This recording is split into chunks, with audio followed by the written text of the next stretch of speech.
وَلَقَدْ أَنزَلْنَا إِلَيْكَ آيَاتٍ بَيِّنَاتٍ۔ اور الا اللہ کی وجہ سے نہ صرف خود ثابت قدم رہتا ہے بندہ، بلکہ دوسروں کو ثابت قدم رکھنے کا سامان بھی کرتا ہے۔ لا الہ الا اللہ۔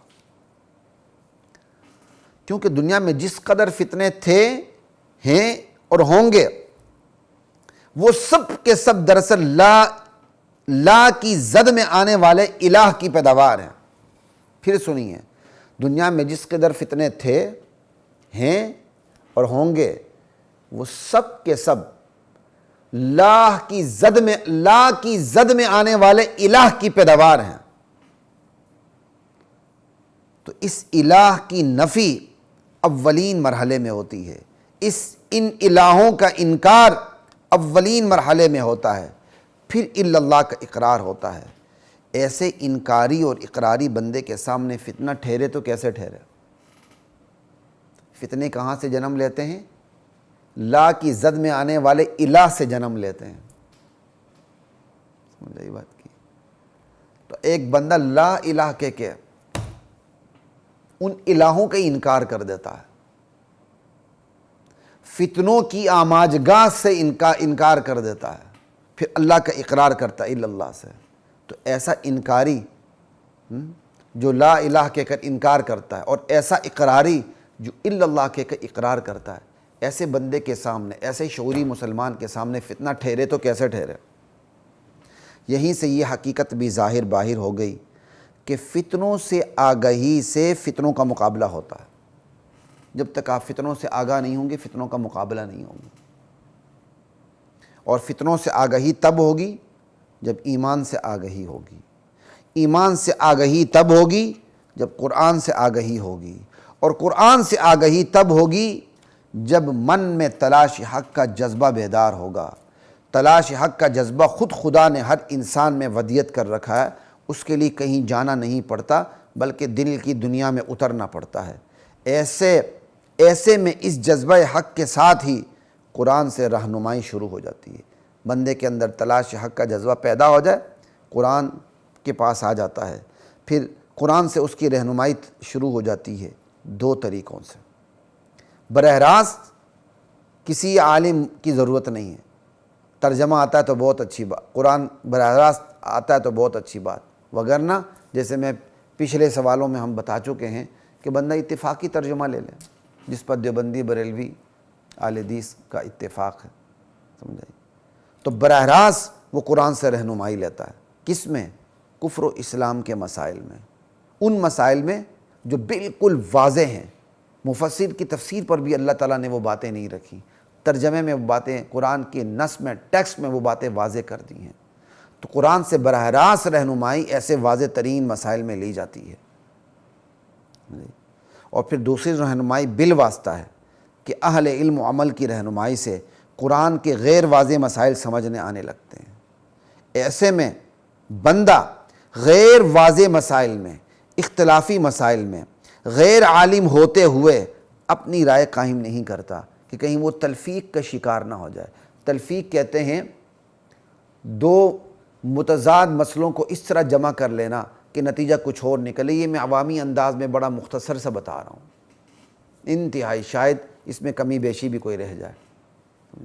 بندہ جب غیر عالم ہوتے ہوئے اپنی رائے پیش کرنے لگتا ہے تو تلفیق کا شکار ہو جاتا ہے، پھر وہ ایک ایسے نتیجے پر پہنچتا ہے جس نتیجے پر دنیا کے فقہا پہنچے ہی نہیں۔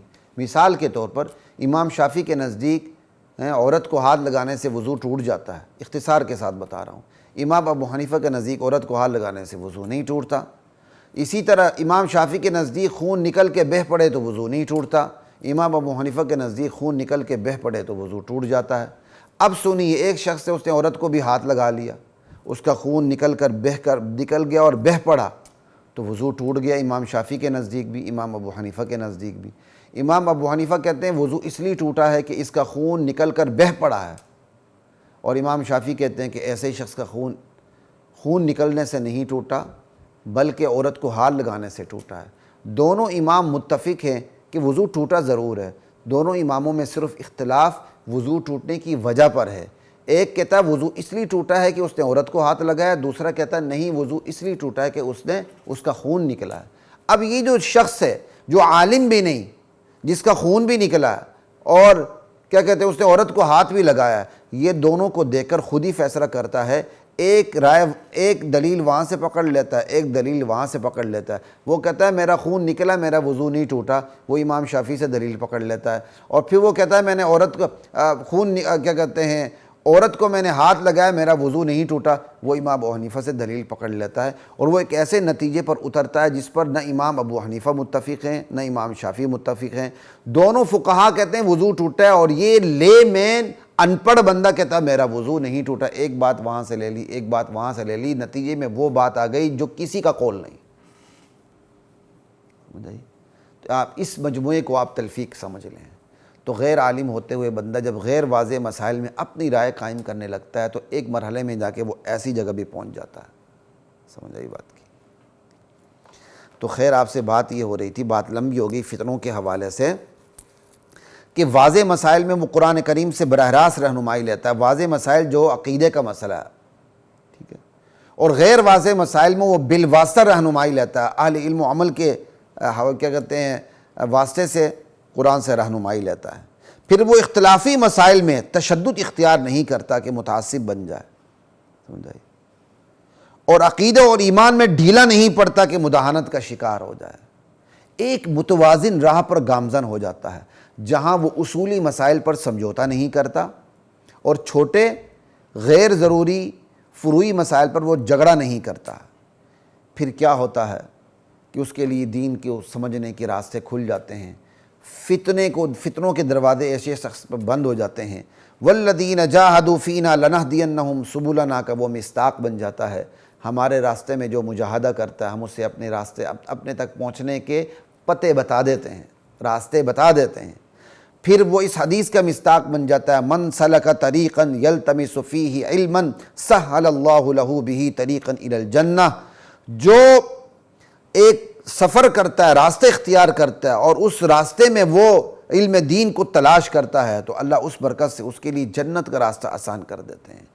پھر وہ اس حدیث کا بھی مصداق بن جاتا ہے، اتقوا فراست المؤمن فإنہ ینظر بنور اللہ، ارے مومن کی فراست سے، اس کی وزڈم سے ڈرو، وہ اللہ کے نور سے دیکھتا ہے۔ جب بندہ لا الہ الا اللہ کی ترتیب کو سامنے رکھتے ہوئے شعوری طور پر مسلمان بنتا ہے، اس کی وزڈم اتنی بلند ہو جاتی ہے کہ وہ حالات سے، واقعات سے، احوال سے نتائج کو درست اخذ کرنے لگتا ہے۔ لا الہ الا اللہ۔ تو ان تمام تفصیلات سے یہ حقیقت روز روشن سے بڑھ کر روشن ہو جاتی ہے کہ لا الہ الا اللہ محض دو لفظی عقیدہ نہیں جو عقیدے کی حد میں محدود ہو جائے، لا الہ الا اللہ، بلکہ وہ فکر سے، نظر سے، بلکہ یہ وہ فکر ہے، لا الہ الا اللہ یہ وہ نظر ہے، یہ وہ ایمان ہے، یہ وہ شعور ہے، یہ وہ عقیدہ ہے جو فرد کی پوری عملی زندگی تک لامحدود ہو جاتا ہے۔ ان تمام تفصیلوں سے آپ کے سامنے یہ بات آ گئی کہ لا الہ الا اللہ محض عقیدہ نہیں ہے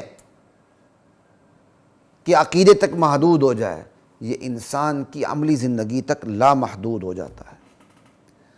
تو توحید، عملی توحید کہ لا الہ الا اللہ بندے کی عملی زندگی تک لامحدود ہو جاتا ہے، اس پوری تفصیل سے پتہ چلا، اگرچہ یہ خود ایک مستقل موضوع ہے، اللہ تعالیٰ نے چاہا تو اس مستقل موضوع پر ہم مستقل طور پہ الگ کلام کریں گے۔ تو خلاصہ کلام آپ کے سامنے یہ ساری باتیں آ گئیں۔ خواتین و حضرات، فتنوں سے کیسے بچنا ہے؟ فتنوں سے بچنے کا طریقہ، جب بندہ مسلمان ہوتا ہے تو اللہ پہلی قدم پر اسے فتنوں سے کیا کہتے ہیں بچاؤ کا طریقہ اس کے لیے پہلے ہی رکھ دیتے ہیں کہ وہ لا الہ کے راستے الا اللہ پر آتا ہے، وہ لا الہ کے ذریعے فتنوں سے بچاؤ کا سامان کرتا ہے، اور الا اللہ کے ذریعے وہ اپنے دین پر قائم رہتا ہے۔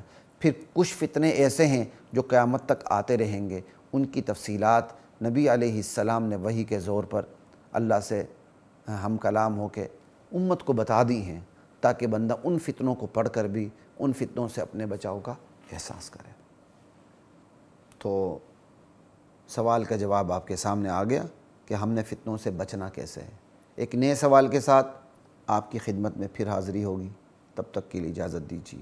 السلام علیکم ورحمۃ اللہ وبرکاتہ۔ وَلَقَدْ أَنزَلْنَا